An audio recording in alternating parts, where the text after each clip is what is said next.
Bismillahirrahmanirrahim. Assalamualaikum warahmatullahi wabarakatuh. Salam sejahtera, salam perpaduan dan salam Malaysia Madani. Kalau roboh kota Melaka, papan di Jawa saya dirikan. Kalau sungguh bagai dikata, badan dan nyawa saya serahkan. Indahnya pantun pembuka bicara, lebih indah jika semangat cintakan negara terus mekar dalam jiwa setiap rakyat Malaysia. Yang berusaha Tuan Pengerusi Majlis, Barisan Panel Hakim yang dihormati, Dev kehormat para guru, rakan-rakan peserta dan hadirin yang saya hormati sekalian. Nama diberi Nur Hafizah binti Baba dengan lafaz syukur kehadrat ilahi. Saya berdiri di pentas ini bukan sekadar untuk menyampaikan pidato, tetapi membawa satu amanah besar, iaitu mengajak seluruh rakyat Malaysia menghayati rukun negara sebagai roh perpaduan dan tunjang kemakmuran negara. Hadirin yang saya hormati, tanggal 31 Ogos 1970 lahirlah rukun negara sebagai pedoman selepas negara melalui detik hitam tragedi 13 Mei 1969. Rukun negara bukan sekadar 5 rangkap yang kita lafazkan setiap minggu di sekolah. Rukun negara ialah janji, rukun negara ialah kompas, rukun negara ialah roh yang menyatukan lebih 34 juta rakyat Malaysia yang berbilang kaum, agama dan budaya. Persoalannya, adakah rukun negara hanya tinggal sebagai hafalan di bibir atau benar-benar dihayati dalam kehidupan?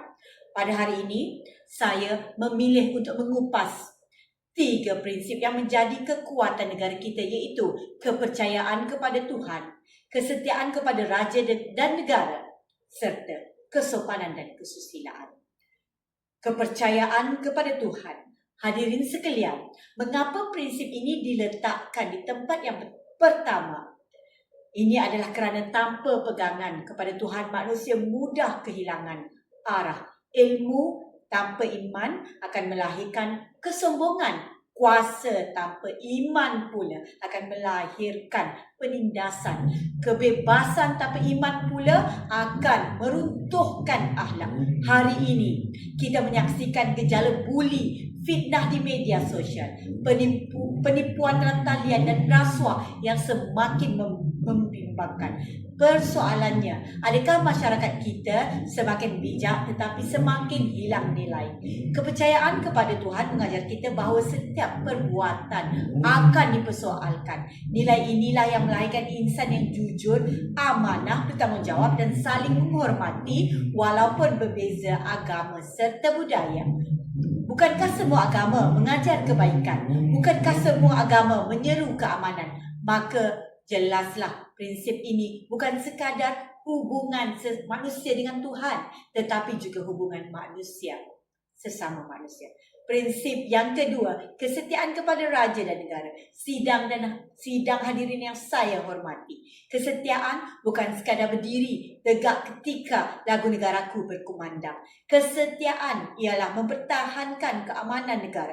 Kesetiaan ialah mematuhi undang-undang. Kesetiaan ialah menjaga perpaduan walaupun berbeza pendapat. Institusi raja berperlembagaan menjadi lambang penyatuan rakyat Malaysia. Dalam saat negara berhadapan dengan cabaran, institusi ini menjadi payung yang menaungi seluruh rakyat tanpa mengira kaum dan agama.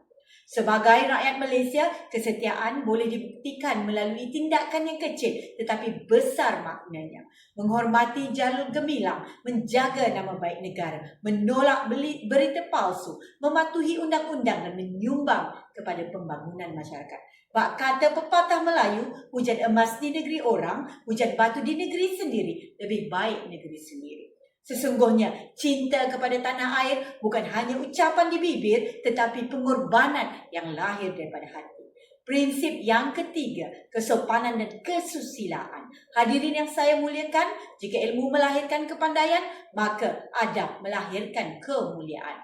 Hari ini, teknologi berkembang begitu pantas. Namun malangnya, ada yang menggunakan media sosial untuk mencaci, menghina, menyebarkan fitnah dan memecah belahkan masyarakat.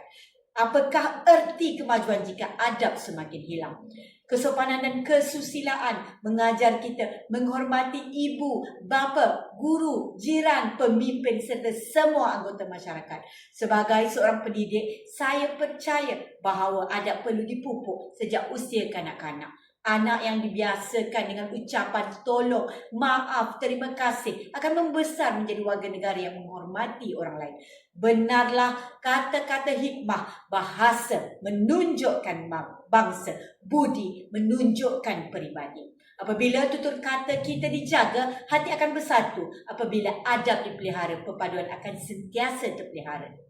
Hadirin sekalian, 3 prinsip yang saya kupaskan ini sebenarnya saling melengkapi. Kepercayaan kepada Tuhan membentuk akhlak.